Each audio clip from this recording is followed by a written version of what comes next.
Eu estou aqui numa sala estilo clássico imperial com uma visita muito especial que vai conversar conosco sobre autismo, que é um transtorno que compromete na criança a socialização, comunicação e o comportamento.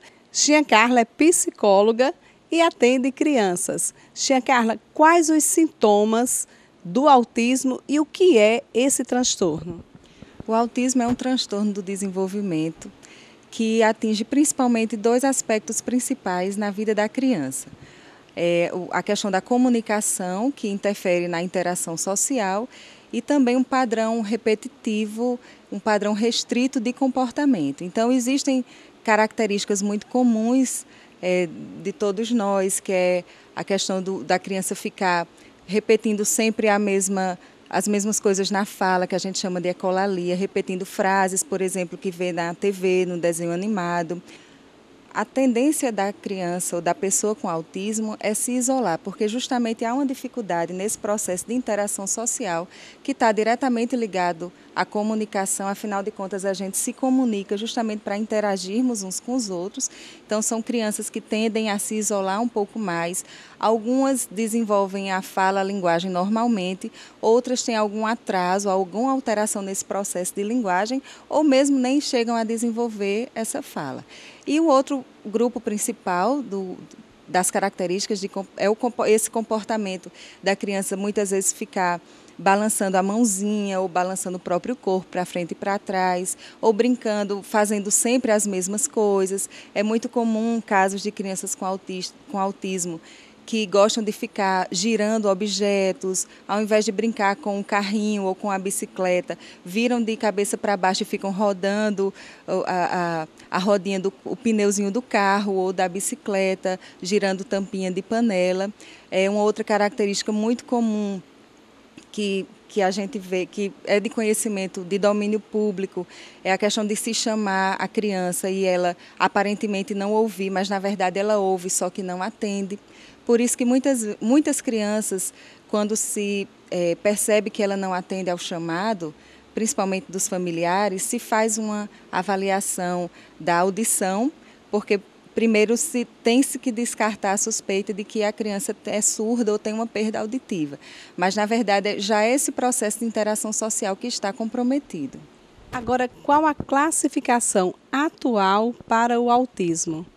Bom, no DSM-5, que é o Manual de Desordens Mentais, atualmente o autismo está classificado num grupo chamado TEA, ou TEA, Transtornos do Espectro do Autismo, mas alguns profissionais ainda utilizam a classificação de transtorno global do desenvolvimento ou transtorno invasivo, mas que o que se usa mesmo atualmente é o TEA, e dentro do TEA, que é o transtorno do espectro autista, existe desde o comprometimento mais severo, em que a criança realmente se isola de todo mundo, muitas vezes não desenvolve a linguagem e tem uma deficiência intelectual mais severa, mais acentuada, até casos bem leves que só se percebe que existe alguma alteração ligada ao autismo quando a criança já é um pouquinho maior, porque as características, os sintomas são tão leves que muitas vezes passam despercebidos. Tem alguns casos também de crianças que têm um nível de inteligência superior ou mesmo dentro do esperado para a idade dela. Então, o espectro do autismo ele comporta uma variação muito grande da intensidade dos sintomas e dos comprometimentos. Agora, tia Carla, você falou em várias características. Cada caso de autismo é diferente do outro ou existe uma generalização? Cada caso é um caso, até porque cada um de nós tem uma história. Então, o autismo é um transtorno genético, a criança nasce com autismo. Não existe isso da criança desenvolver autismo, por exemplo, com 8 anos de idade. Não, a criança nasce com um transtorno autista, é um distúrbio genético. Hoje em dia já se sabe que é um transtorno genético, porque antigamente se pensava que o autismo era causado por uma deficiência no vínculo de afeto entre mãe e bebê. E hoje em dia já se sabe que não é, então as mães tiraram esse peso das costas, porque as mães carregavam uma culpa muito grande, porque achavam que, devido a uma falha nessa relação de amor com o filho, ele havia desenvolvido o autismo. E se sabe que não, é uma alteração genética cerebral, é hereditário, então casos de famílias que têm alguém com autismo, há uma probabilidade maior de terem outras crianças que nasçam também com o transtorno. E aí ele se manifesta de maneira diferente em cada caso. Então, como a gente falou, que dentro do espectro há uma variação muito grande, mesmo os autistas, por exemplo, considerados um nível leve de comprometimento, mesmo eles têm uma variação de sintomas, de características de um para o outro. Então, a história de cada um ter sua própria história, de ter o ambiente diferenciado, muito particular, com a história de vida de cada família, com a maneira de cada um educar e até mesmo de estimular essa criança. Agora, com que idade os pais devem procurar ajuda de um especialista para avaliar o seu filho? Com que idade normalmente acontece? Hoje em dia, graças a Deus, essa procura dos pais ela está acontecendo cada vez mais cedo. E por conta dessa procura cedo, mesmo que o diagnóstico não possa ser fechado logo nos primeiros anos, mas já se inicia um trabalho de intervenção. Então, aquelas crianças que mesmo pequenininhas, por volta de 1 ano, já se percebe que ela não reage aos estímulos que as pessoas oferecem, como, por exemplo, chamar a criança ou fazer uma brincadeira e ela sorrir, brincar de esconder o rostinho e mostrar e a criança reagir. Já se percebe que crianças que estão dentro do transtorno do espectro autista, elas não reagem a esses estímulos. Aquela criança que não aponta, por exemplo, ou que tem um nível de irritabilidade muito alto e que não olha nos olhos, que é outra característica famosa do autismo, é o fato de não encarar as pessoas nos olhos. Mais uma vez eu repito, não é que todas as pessoas com autismo não olhem nos olhos, não, mas realmente é um sintoma bem comum. Então, essas características começam a ser percebidas desde cedo, assim como o padrão repetitivo de comportamento. Tem muitas crianças que têm estereotipia motora, manual, de ficar mexendo a mãozinha sempre da mesma forma, às vezes junto com o balanço do corpo também. Crianças que têm pouca noção de perigo ou nenhuma. E, como eu disse, que têm uma irritabilidade maior do que outras crianças, que ficam rindo sem motivo aparente ou chorando também sem motivo aparente. Então, como o transtorno do autismo hoje está mais divulgado, é de maior conhecimento das pessoas, então os pais estão atentando para essas diferenças logo cedo.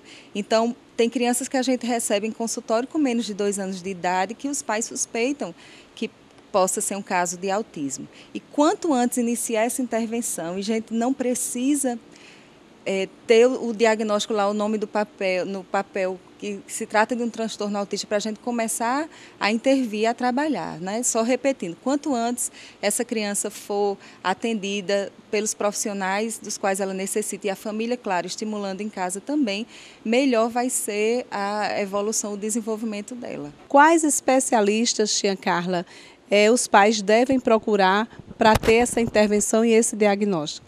Antes de falar dos especialistas clínicos, é importante a gente lembrar que a escola tem um papel fundamental nesse processo. Então, aquelas crianças que já ingressaram na escola, é importante que os pais conversem com os professores ou que os professores tomem a iniciativa, se for o caso, de conversar com os pais, porque já que a criança passa muito tempo na escola, os professores também têm muitas informações para dar a respeito do comportamento dessa criança. Então, se há suspeita de um transtorno do espectro autista, pode-se procurar ou um fonoaudiólogo, ou um psicólogo, um neurologista, que eles vão dar o direcionamento em termos de avaliação para outros profissionais. Geralmente esse diagnóstico é multidisciplinar, não é só um profissional que dá o diagnóstico, e é interessante que essas crianças passem sempre por um neuropediatra.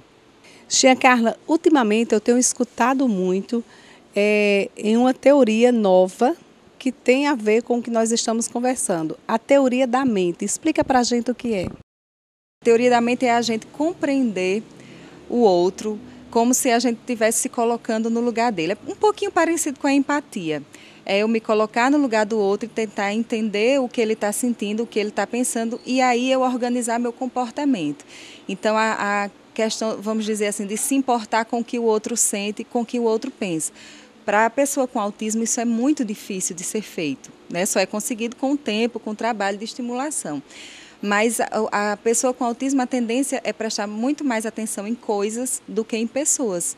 Porque justamente por conta desse isolamento, dessa dificuldade de interação com o mundo social, a criança, a pessoa com autismo não se dá conta do que o outro sente, não se importa, vamos dizer assim, mas não é algo intencional. É uma dificuldade real que a pessoa tem. E isso é o que se chama atualmente de teoria da mente. É uma teoria que se chama teoria da mente. Ok. Muito obrigada, tia Carla, pelas informações.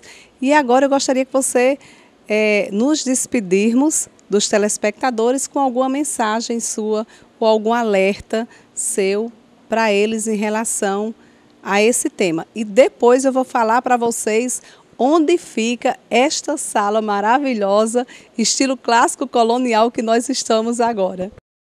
Bom, meu alerta, como você falou, vai para os pais, especialmente para as famílias e também para os professores, que estejam atentos, estudem, leiam. Na internet a gente tem assim diversos sites que trazem essas informações atualizadas dos sintomas do autismo. Então, se você percebe que seu filho ou seu aluno se enquadra em alguma dessas características, procurem o quanto antes um profissional clínico que possa ajudar nesse diagnóstico e mesmo antes de ter o diagnóstico, como a gente já falou, iniciar o trabalho de estimulação. Lembrando que quanto mais cedo, melhor o progresso da criança. Muito obrigada mais uma vez. E agora, finalmente, eu vou dizer para você onde fica esta belíssima sala que você pode visitar e conhecer outras tão lindas quanto esta. Nós estamos na HS Prime, que oferece móveis com beleza, requinte aos mais diferentes lares.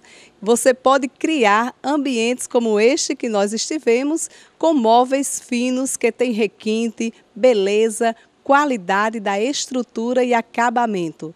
Os estofados, mesas, cadeiras e poltronas são excelente opção para composição de espaços refinados.